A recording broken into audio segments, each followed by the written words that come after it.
It was important for me to keep roots into our reality and still having a projection on something that is a bit mad. The test is simple.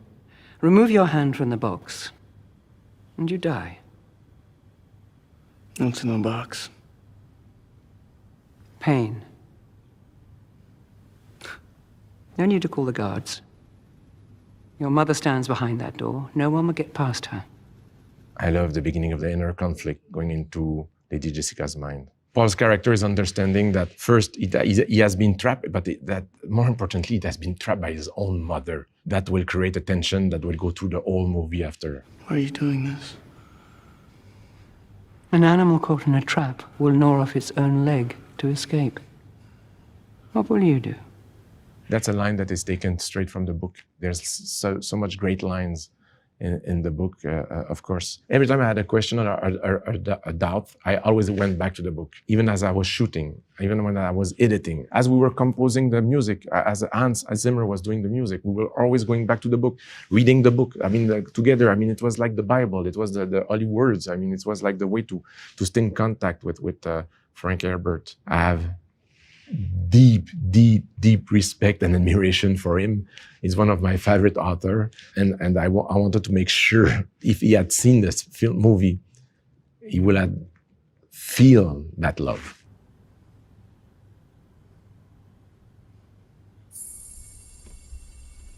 A tiny clue that there's something happening deep inside that box that we have no idea what it is, but the way Timothy moved gently his hand here is like, for me, dead perfect. This is exactly the intention that I asked him to do in this moment. Just like a tiny suggestion that he's starting to feel something inside that doesn't feel right. Oh.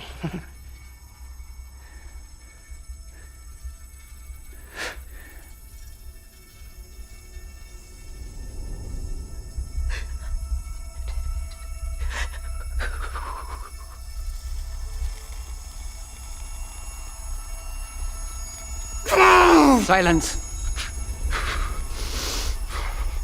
I will say, for the record, Timothy was afraid of Charlotte Rampling for real.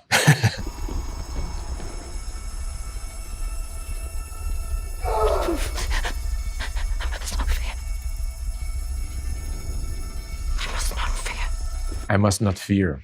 Probably the most famous word coming out of the book.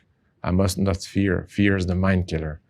It's like a litany. The fear, John Spate and I had the idea that it will be said by the mother outside of the room, that we will go back and forth between the mother and the son to install this idea that this movie will be about their relationship. It was one of the first scenes that I did with Rebecca Ferguson here. And I asked Rebecca to experience like a kind of quiet, sheer panic. She will slowly being able to control the emotion. For me, Rebecca Ferguson is a Stradivarius. I mean, her level of precision is absolutely insane. And I got exactly what I needed in order to express what I wanted to do with this scene. We hear the sound here that is coming from a combination of Hans Zimmer that designed for this moment in the movie one of the most harrowing and unbearable score ever written for a scene where you have the impression to be at the dentist. Fear is the mind killer. Fear is the little death that brings obliteration. Here again, was one of my favorite sounds of the movie. It's actually a Hans Zimmer sound. I think it's made out of a kind of crazy scream from human voices that are like compressed 1 billion times, and it's like Hans drove his team crazy with those sounds. And I'll face my fear and not permit it to pass over me.